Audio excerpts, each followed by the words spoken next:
here's Brody Brazil. Hey, welcome back to the channel and welcome back to this series profiling the 2023 Oakland A's. Let's talk about JP Sears, a player and a pitcher that I'm very excited about this upcoming season. He and Ken Waldichuk are almost always going to be tied together, not just because of the way they came to the organization in that trade with the Yankees, but also they're just seen as two players in this rotation that could help the A's trajectory moving forward, starting with this upcoming season. So let's dive into the basics on Sears. Opening day, he'll be 27 years old. He comes in with 81 days of big league service time. He actually started last year on the Yankees opening day roster.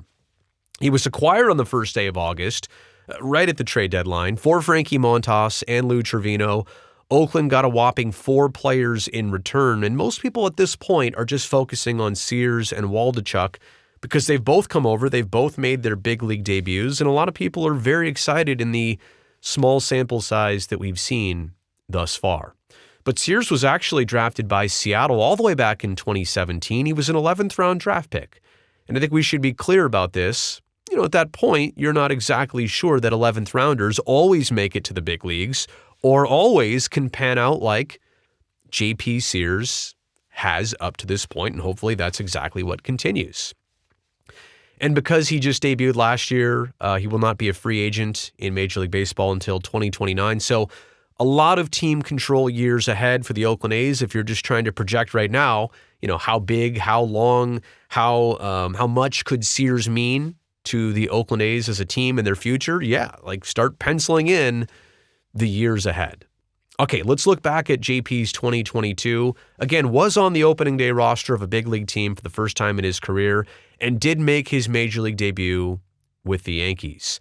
In New York, a 3-0 record, a 2.05 ERA in 7 games pitched.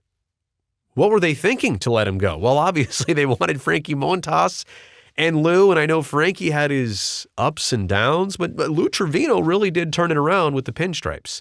So I'm not going to sit here and say, well, the A's fleeced him in that deal, but the A's gave the Yankees what they wanted in the moment, and I truly feel like we have just seen the tip of the iceberg in this trade for Oakland. What they got in return, even just looking at Sears and Waldichuk and what they could pan out to be in the years ahead. But a really good start to last year with the Yankees, record-wise, ERA-wise. Overall, a 6-3 record in the big leagues, a 3.86 ERA. Okay, all of that's good in 11 starts and 17 total games pitched.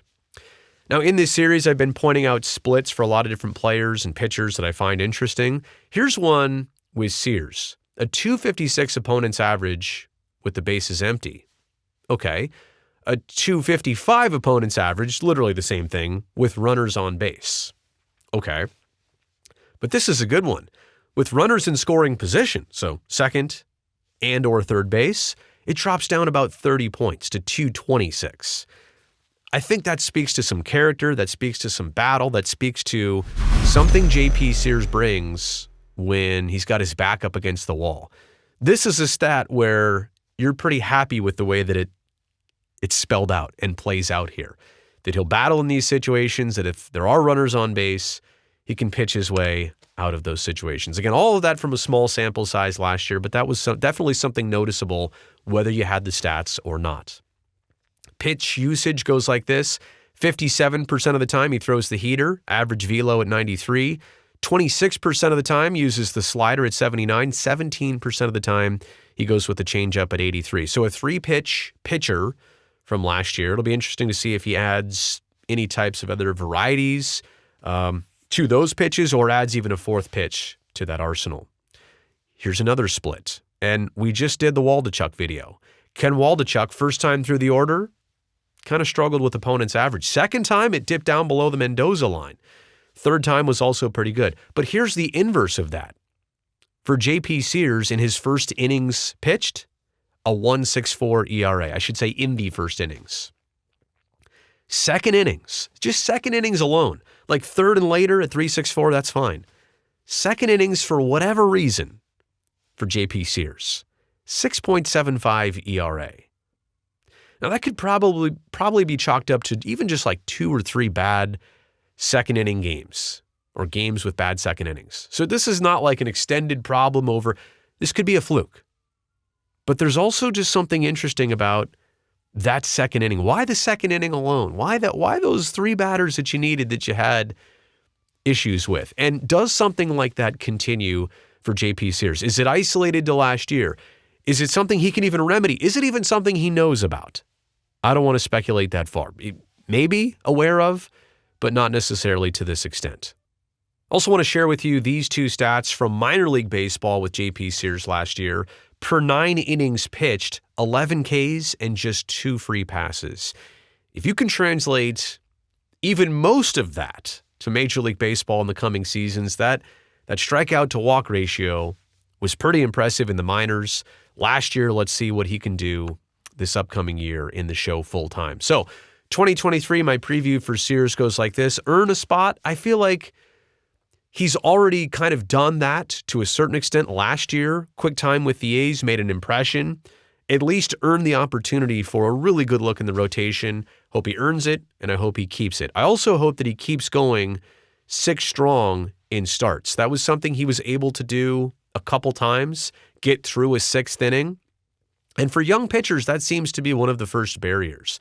Not just in how long you can go in a season, like can you still be pitching in September, but how many times can you get to a 7th inning as a first or second year big league starter? So keep those extended starts going. And yes, ultimately, just like a lot of young A's pitchers, get another full season under your belt. Look, the team needs you, but you got to stay healthy, and you've never pitched this volume in your life before, right? Minor league baseball, college baseball, nothing is like big league baseball and the 30-plus starts that you'll be asked to make over a 6-month span. So get another full season under your belt. He was basically there until the end. It was a segmented season between teams and a little bit of minor league baseball, but get another full season under your belt. I'd love to see you opening day with the A's, as well as either pitching on or in the dugout for game 162. So that's a quick look at JP Sears, part of the Sears and Waldachuk combination. I said Waldachuk needed a nickname. Maybe Sears does too. Maybe this tandem does. I feel like it's the law firm of Sears and Waldachuk. Or Waldachuk and Sears. Who would go first? Sears and Waldachuk. Look what he's doing. What's he doing? He's like, yeah. Check my jersey. I don't know. I don't even know what I'm talking about. Thumbs up if you like this video. Subscribe to this channel for more player profile segments coming out and coverage of the A's and their upcoming season starting really soon. See you next time.